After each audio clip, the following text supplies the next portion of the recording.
அனைத்து தமிழ் மக்களுக்கும் கணேஷின் பணிவான வணக்கம். வாங்க ஃப்ரெண்ட்ஸ், மார்க்கெட் பற்றி டிஸ்கஸ் பண்ணலாம். ஸோ இன்னைக்கு ஓப்பன் ஆயிருக்கிற மார்க்கெட் வந்து பார்த்தீங்க அப்படின்னா நிஃப்டியை பொறுத்த வரைக்கும் நமக்கு வந்து 24,086, அதாவது எஸ்டர்டே வந்து ஒரு ட்ரெண்ட் லைன் வந்து ட்ரா பண்ணியிருந்தோம். ஸோ அந்த ட்ரெண்ட் லைனை பிரேக் அவுட் பண்ணியிருக்கிற மாதிரி தான் ஓப்பனிங் கொடுத்து அங்கேருந்து நமக்கு வந்து ஒரு 100 பாயிண்ட்ஸ் ஒரு 130 பாயிண்ட்ஸ் பக்கம் ரீச் ஆகி மறுபடியும் 24,280 ரெசிஸ்டன்ஸ் எடுத்து நமக்கு வந்து கீழே இறங்கியிருக்கு. ஓகேங்களா? ஸோ என்னதான் கீழே இறங்கினாலுமே மறுபடியும் அந்த 24,040 வந்து பிரேக் அவுட் பண்ணலை, மறுபடியும் அந்த இடத்துல வந்து ஒரு சப்போர்ட் எடுத்திருக்கு. ஓவராலாக பார்த்தீங்க அப்படின்னா பேங்க் நிஃப்டி எல்லாமே வந்து ஒரு வாலட்டிலிட்டி அப்படிங்கிற மாதிரி சொல்லலாம். வாலட்டிலிட்டி எடுக்கலன்னா தான் ஆச்சரியம். எதனாலனா நான் ஆல்ரெடி சொன்னது தான், இந்த மாதிரி குளோபல் சைட்லேருந்து கொஞ்சம் நெகட்டிவ் நியூஸாக வந்துட்டு இருக்கு. நமக்கு குவார்டர்லி ரிசல்ட்ஸ் எல்லாமே வந்து பார்த்தீங்க அப்படின்னா ஒன்று விடாமல் எல்லாமே வந்து நமக்கு வந்து பாசிட்டிவாக கொடுத்துட்டு இருக்கு. ஓகேங்களா? ஸோ இந்த ரெண்டு பிரச்சனையும் மாறி மாறி இருக்கிறனால நமக்கு வந்து இந்தியன் மார்க்கெட் வந்து கொஞ்சம் வாலட்டிலிட்டி அப்படிங்கிற மாதிரி சொல்லலாம். ஓகே, இதே மாதிரி தான் நாளைக்கு இருக்குமா? ஏன்னா நாளைக்கு வந்து சென்செக்ஸ் எக்ஸ்பைரி இருக்கு. ஸோ சென்செக்ஸ் எக்ஸ்பைரியில் இதே மாதிரி இருக்குமா, இல்லைனா ஏதாவது ஒரு பக்கம் வந்து டிமாண்டோ இல்லை சப்ளையோ கொடுக்கறதுக்கு சான்சஸ் இருக்கா அப்படின்னு பார்க்கறதுக்கு முன்னாடி நாம ஒரு சில நியூஸ் அண்ட் டேட்டாஸை வந்து பார்த்துட்டு வந்து இதை டிஸ்கஸ் பண்ணலாம். ஓகேங்களா? ஃபர்ஸ்ட் ஒரு முக்கியமான நியூஸ் வந்து செபி வந்து அனௌன்ஸ் பண்ணியிருக்கிறாங்க. அதாவது அனௌன்ஸ் பண்ணியிருக்கிறாங்கன்னு கிடையாது, ஒரு என்ன சொல்றது அப்படின்னா ஒரு டிஸ்கஷன் மாதிரி போயிட்டு இருக்கு அப்படிங்கிற மாதிரி சொல்லலாம். எதை பத்தி டிஸ்கஷன்ஸ் அப்படின்னா, இப்போ ஆப்ஷன்ஸ் ட்ரேடர்ஸ் வந்து நிறைய வந்து லாஸ் பண்றாங்க. ஓகேங்களா? எந்த டைம்லனா எக்ஸ்பைரி டேல வந்து லாஸ் பண்ணிடுறாங்க, அதாவது ஒரு கேம்லிங் மாதிரி வந்து பண்றாங்க. அந்த டைம்ல வந்து மார்ஜினை வந்து இன்க்ரீஸ் பண்ண போறோம் அப்படிங்கிற மாதிரி ஒரு டிஸ்கஷன் வந்து போயிட்டு இருக்கு. ஸோ இந்த மாதிரி மார்ஜின் இன்க்ரீஸ் பண்றதுனால இந்த ஸ்பெகுலேட்டிவ் ட்ரேடிங் தேவையில்லாம வந்து நமக்கு வந்து நடக்காது. ஸ்பெகுலேட்டிவ் ட்ரேடிங்னா என்ன அப்படின்னா, ஹெட்ஜிங் பண்ணாம ஸ்ட்ரெயிட்டா போயிட்டு ஆப்ஷன்ஸை பையோ செல்லோ மட்டும் பண்றது தான் ஸ்பெகுலேட்டிவ் ட்ரேடிங். அந்த மாதிரி நடக்காது. அதனால ஒரு மார்ஜினை இன்க்ரீஸ் பண்ணோம் அப்படின்னா அந்த டைம்ல வந்து கொஞ்சம் கேம்லிங் மாதிரி பண்ண மாட்டாங்க அப்படிங்கிற மாதிரி ஒரு டிஸ்கஷன் வந்து போயிட்டு இருக்கு. ஓகேங்களா? அது மட்டும் இல்லாம ஹெட்ஜிங் பொசிஷனுக்கு வந்து மார்ஜின் வந்து குறைக்க போறாங்க. ஸோ இது வந்து ஒரு நல்ல விஷயம் தான். ஏன்னா ஹெட்ஜிங் பண்றப்ப நமக்கு வந்து மேக்சிமம் வந்து லாசஸும் கம்மி பண்ணிக்கலாம். அதாவது ப்ராஃபிட்டும் லிமிட்டா கிடைக்கும், லாசஸும் பார்த்தீங்க அப்படின்னா லிமிட்டா கிடைக்கும். இதுல வந்து ஸ்ப்ரெட்டு, கேலண்டர் ஸ்ப்ரெட்டு, ஸோ இந்த மாதிரி ட்ரேடிங் டெக்னிக்ஸ்க்கெல்லாம் பார்த்தீங்க அப்படின்னா 50% வரைக்கும் மார்ஜின் வந்து குறையறதுக்கான பாசிபிலிட்டி இருக்கு அப்படிங்கிற மாதிரி அவங்க வந்து சொல்லியிருக்காங்க. அது மட்டும் இல்லாமல் கேலண்டர் ஸ்ப்ரெட்டில் மட்டும் 30% வரைக்கும் மார்ஜின் வந்து குறையலாம் அப்படிங்கிற மாதிரி சொல்லியிருக்காங்க. இதெல்லாம் நல்ல விஷயம் தான். அதாவது ஹெட்ஜிங் பண்றவங்களுக்கு ரொம்பவே வந்து ஒரு நல்ல விஷயம். கேலண்டர் ஸ்ப்ரெட், இந்த மாதிரி ஸ்ப்ரெட் டெக்னிக்ஸ்லாம் மார்ஜின் வந்து கம்மியாக குறைக்கிறது. ஓகேங்களா? அடுத்தது வந்து ஒரு வருட F&O கான்ட்ராக்டுக்கு வந்து கொஞ்சம் வந்து பூஸ்ட் பண்ணியிருக்கிறாங்க. என்ன அப்படின்னா, இப்போதைக்கு வந்து 9 மாசத்துக்கு மேல இருக்கிற கான்ட்ராக்டுக்கு வந்து அதிக மார்ஜின் வந்து வாங்குறாங்க. ஸோ யாருமே வந்து ஒரு 9 மாசத்துக்கு மேல போயிட்டு ஹோல்டிங்கோ செல்லிங்கோ வந்து அவ்வளோ சீக்கிரம் பண்ண மாட்டாங்க.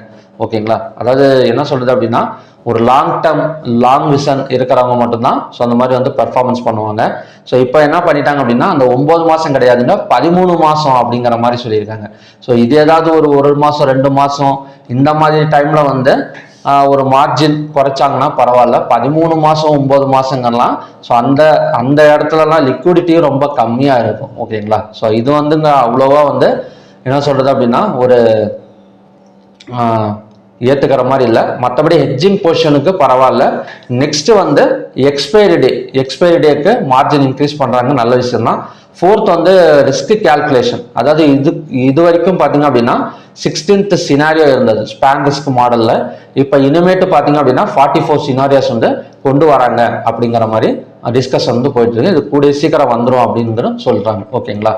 நெக்ஸ்ட் வந்து ட்ரம்ப் சிச்சுவேஷன் ரூம் மீட்டிங். அதாவது இவர் வந்து தொடர்ந்து வந்து ஈரானை வந்து தாக்குதல் பண்ணிட்டு இருக்கிறாரு. ஈரான் வந்து அமெரிக்கா வந்து தாக்குதல் நடந்துட்டு இருக்கு. ஸோ இதுல வந்து பாத்தீங்க அப்படின்னா இன்னைக்கு வந்து ரூம் மீட்டிங் மாதிரி ஒன்று வந்து அரேஞ்ச் பண்ணியிருக்காங்க ஒயிட் ஹவுஸ்ல. ஸோ இது எதை பத்தின ரூம் மீட்டிங் அப்படின்னா, இது வரைக்கும் கப்பல்களை வந்து தாக்குதல் வந்து பண்ணிட்டு இருந்தாங்க. ஸோ அடுத்த வாரத்துல இருந்து power plans, key bridges, energy and oil infrastructure, அப்புறம் பாத்தீங்கன்னா military assistance, state of farmers, இதெல்லாம் பாத்தீங்க அப்படின்னா ஹெவியா வந்து தாக்குதல் பண்ணணும். ஓகேங்களா? கீ பிரிட்ஜஸ் எல்லாம் தாக்குதல் பண்ணிட்டாங்க அப்படின்னா பொதுமக்களுக்கு கூட ஒரு இடைஞ்சல் வந்து ஏற்படும். ஸோ அந்த அளவுக்கு பார்த்தீங்க அப்படின்னா தாக்குதல் வந்து நடத்தணும் அப்படின்னு சொல்லிட்டு ஒரு ரூம் மீட்டிங் மாதிரி போட்டு டிஸ்கஷன் வந்து போயிட்டு இருக்கு.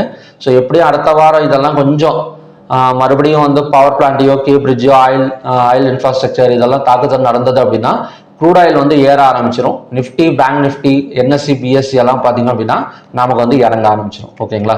ஸோ பார்க்கலாம் என்ன நடக்குது அப்படின்னு. சீஸ்ஃபயருக்கு இப்போது வாய்ப்பு இல்லைங்களா அப்படின்னு கேட்டிங்கன்னா கண்டிப்பாக வந்து கிடையாது.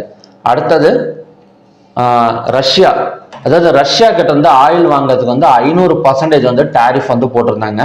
ஸோ இதை வந்து பார்த்தீங்க அப்படின்னா குறைச்சி அதிகபட்சமாக 100% மட்டும் டேரிஃப் வந்து பே பண்ணுங்க அப்படிங்கிற மாதிரி சொல்லியிருக்காங்க. ரஷ்யா கிட்ட வந்து எந்த நாடுகள் வந்து ஆயில் வாங்கினாலுமே இனிமே வந்து 500% டேரிஃப் கிடையாது, வெறும் 100% டேரிஃப் அப்படின்னு சொல்லிட்டு மசோதாவில் வந்து தாக்கல் வந்து பண்ணியிருக்காங்க.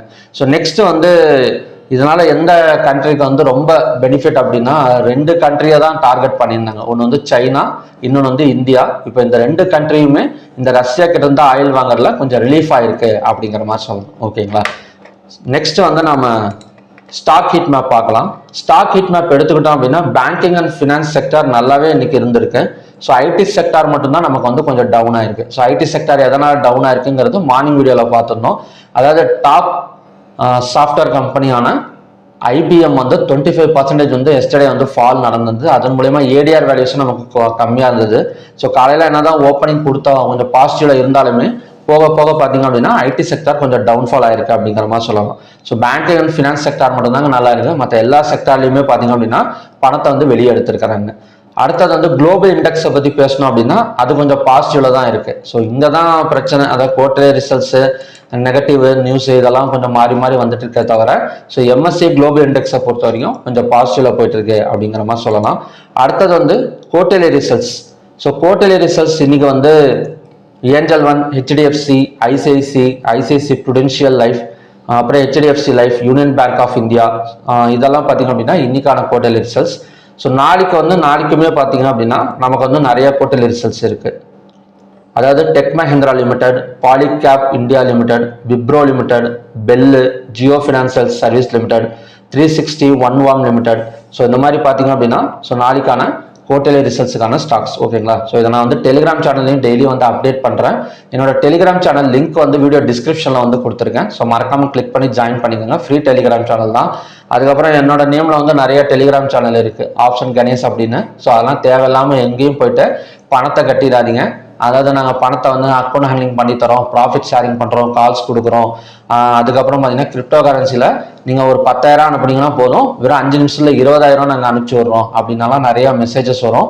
ஸோ வீடியோ டிஸ்கிரிப்ஷனில் இருக்கிற லிங்க் அந்த டெலிகிராம் சேனல் மட்டும்தான் என்னோட ஒரிஜினல் டெலிகிராம் சேனல். ஓகேங்களா?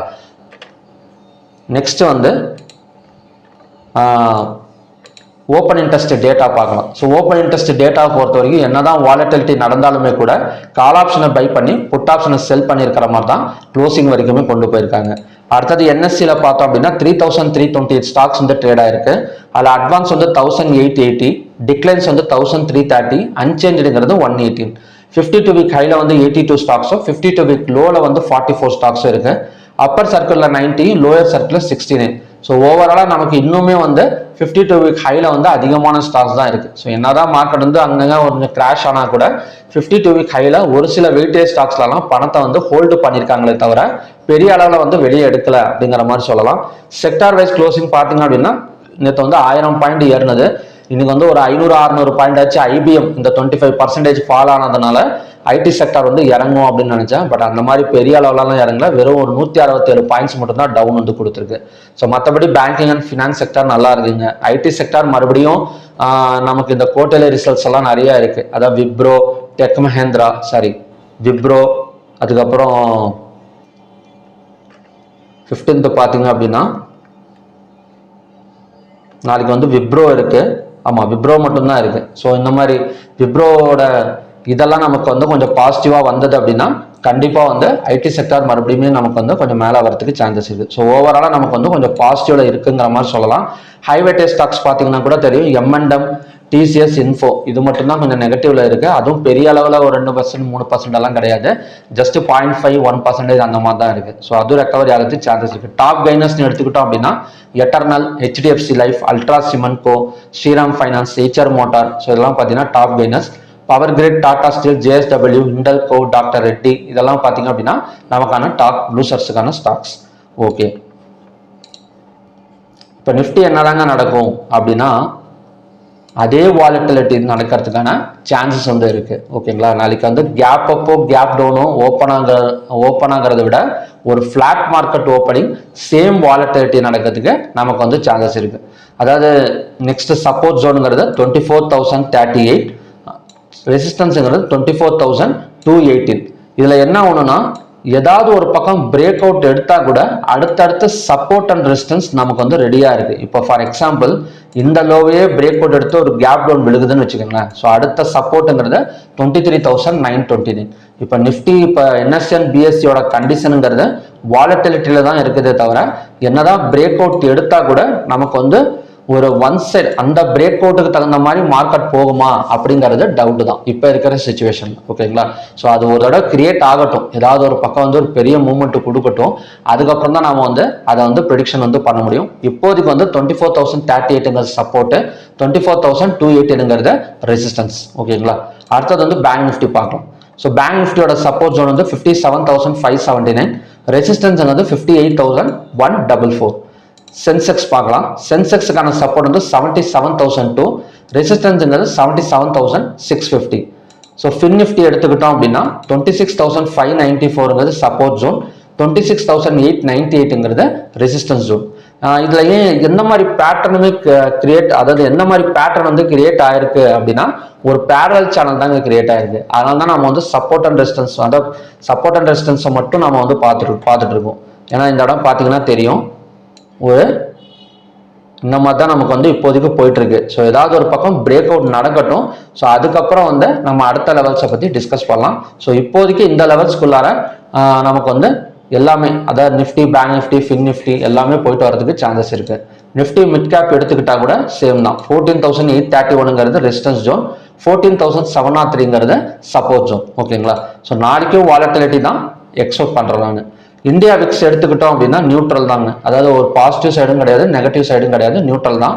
பட் யூஎஸ்டி ஐஎன்ஆரை பொறுத்த வரைக்கும் ஒரு பியரிஷ் மார்க்கெட்டுக்கு சப்போர்ட் பண்ணிட்டு இருக்கு அப்படிங்கிற மாதிரி சொல்லலாம். ஏன்னா நமக்கு வந்து ரூபாயோட மதிப்பு வந்து பாத்தீங்க அப்படின்னா மறுபடியும் ஒரு வீக் ரேஞ்சுக்கு வந்து போயிட்டு இருக்கு. இப்போ ஒன் டே கேண்டில் வச்சு பாத்தீங்கன்னா தெரியும். ஸோ ஒன் டே கேண்டில் இதுக்கு முன்னாடி ஹை வந்து 96.96. ஓகேங்களா, 96.96 ஆல்மோஸ்ட் நமக்கு வந்து 96.25 வந்திருக்கு. ஸோ இந்த 97 இல்லைன்னா 98 எல்லாம் வந்தது அப்படின்னா ஒரு பியரிஷ் மார்க்கெட்டை வந்து நாம பங்கு சந்தைகளை வந்து எதிர்பார்க்கலாம். இன்னும் 2 நாள் இருக்கு, வியாழக்கிழமை வெள்ளிக்கிழமை. ஸோ இந்தியா, அதாவது இதோடயே நமக்கு வந்து அப்படியே இருந்ததுன்னா பிரச்சனை கிடையாது. 96 95.4 ஸோ அந்த இதுல போயிட்டு வந்திருந்தோம்னா பிரச்சனை கிடையாது. 97 97.5 எல்லாம் போனது அப்படின்னா அந்த இடத்துல பணத்தை வந்து வெளியெடுக்கிறதுக்கு சான்சஸ் இருக்கு எஃப்ஐஎஸ். ஓகேங்களா, ஸோ நெக்ஸ்ட் வந்து நம்ம க்ரூட் ஆயில் பார்க்கலாம். இப்போ க்ரூட் ஆயில் எடுத்துக்கிட்டா ஒரு சப்போர்ட் ஜோன்ல தான் நின்றுட்டு இருக்கு. இப்போ மார்னிங்லேயே நம்ம வந்து பார்த்தது தான். ஸோ இந்த இடம் 7,685, அதாவது எஸ்டர்டே இந்த இடத்த வந்து கேப் ஃபில்லிங் பண்ணி நமக்கு வந்து ஆல்மோஸ்ட் 7,685 7,800 கொடுத்துருக்கு. ஸோ மறுபடியும் மேலே வந்தது அப்படின்னா கண்டினியூஸாக 7,909 வரைக்கும் வரதுக்கு சான்சஸ் இருக்கு. ஸோ இந்த இடம் வந்து நமக்கு வந்து ரெசிஸ்டன்ஸாக ஒர்க் அவுட் ஆகாதா அப்படின்னு கேட்டிங்க அப்படின்னா ஸோ டவுட்டு தான். ஏன்னா இன்வென்ட்ரி டேட்டா ஏபிஐ வந்து என்ன எஸ்டிமேட் பண்ணியிருக்காங்கன்னா க்ரூட் ஆயில் வந்து கம்மியாக இருக்க ஸ்டோரேஜ் அப்படிங்கிற மாதிரி எஸ்டிமேட் பண்ணியிருக்காங்க. போதாக வரைக்கும் இன்னைக்கு வந்து ரூம் மீட்டிங் அப்படின்னு வேற ஒன்று நடந்திருக்கு. ஓகேங்களா, இது ரெண்டுமே வந்து எதை பாதிக்கும் அப்படின்னா ஆயில தான் பாதிக்கும், ஆயில் டிமாண்ட் போகிறதுக்கு தான் சான்சஸ் இருக்கு. நெக்ஸ்ட் வந்து நேச்சுரல் கேஸ் ஒரு பிரேக் அவுட் நடந்திருக்கு அப்படிங்கிற மாதிரி சொல்லலாம். கிட்டத்தட்ட ஒரு 2-3 நாளாவே ஒரு பேரல் சேனல்ல போயிட்டு வந்தது. ஸோ இன்னைக்கு வந்து பை சைடு பிரேக் அவுட் வந்து கன்ஃபர்மேஷன் வந்து கொடுத்துருக்கு. ஓகேங்களா, ஸோ 281.6 பிரேக் அவுட் பண்ணிருக்கு. ஸோ இது நமக்கு பை சைடு கொடுத்தது அப்படின்னா 297 வரைக்கும் வரதுக்கு சான்சஸ் இருக்கு. அப்படி இல்லாமல் கீழே இறங்கினா கூட 275.2 நெக்ஸ்ட் ஸ்ட்ராங் சப்போர்ட் ஜோன். அடுத்தது வந்து கோல்டு அண்ட் சில்வர். இப்போ கோல்டை பொறுத்த வரைக்கும் சப்போர்ட்ல தான் டச் பண்ணிட்டு இந்த இடத்துல தடுமாறிட்டு இருக்கு அப்படிங்கிற மாதிரி சொல்லலாம். ஓகேங்களா, ஸோ சப்போர்ட் சில பேர் கேட்குறாங்க, சப்போர்ட்டை பிரேக் அவுட் பண்ணிட்டு கீழே வந்திருக்கு, நீங்க ஏன் இன்னமும் சப்போர்ட்னு சொல்றீங்க? அப்படி கிடையாது. அதாவது உங்களுக்குன்னு ஒரு லெவல்ஸ் வந்து வச்சுக்கோங்க. ஒரு சப்போர்ட் வச்சிருக்கீங்க அப்படின்னா ஸோ ஒரு ஸ்டாப் லாஸ் போடுவீங்களா கண்டிப்பாக. ஸோ அந்த ஸ்டாப் லாஸையும் ஹிட் பண்ணாதான் ஒரு செல் சைட் கன்ஃபர்மேஷன் வந்து கொடுக்கலாம். ஓகேங்களா. சப்போர்ட் லைன்ஸை சப்போர்ட்டாக மட்டுமே பாருங்க, பிரேக் அவுட் லைன்ஸை பிரேக் அவுட்டாக மட்டுமே பாருங்க. ஓகேங்களா. சப்போர்ட்டை ட்ரா பண்ணிட்டு திடீர்னு அந்த இடத்த வந்து பிரேக் அவுட் ஆயிடுச்சுன்னு சொல்லிட்டு நீங்களே நினச்சிக்காதீங்க. இந்த இடம் பார்த்தீங்கன்னா தெரியும், சப்போர்ட்டை டச் பண்ணிட்டு ஒரு 2 or 3 15 மினிட்ஸ் கேண்டல் போட்டு பை சைட் கன்ஃபர்மேஷன் தான் கொடுத்துருக்கு. ஸோ அதனால 1,41,588 கிராஸ் பண்ணது அப்படின்னா கண்டினியூஸா ஒரு 1,500 பாயிண்ட்ஸ் மேலே வரதுக்கு சான்சஸ் இருக்கு. ஓகேங்களா. நெக்ஸ்ட் வந்து சில்வர். ஸோ சில்வரும் அதே மாதிரி தான். ஸோ சில்வரும் பார்த்தீங்க அப்படின்னா 2,21,531 ஆல்மோஸ்ட் நமக்கு இந்த இடத்துல காலையிலேயே வந்து பார்த்தீங்க அப்படின்னா ஒரு 2,21,251 இருந்து ஒரு 400 to 500 பாயிண்ட்ஸ் மேலே வந்திருக்கு. ஸோ அகைன் மேலே வந்தது அப்படின்னா 2,26,000 வரைக்கும் நாம இதை வந்து எக்ஸ்பெக்ட் பண்ணலாம். ஓகேங்களா. அடுத்தது வந்து காப்பர்.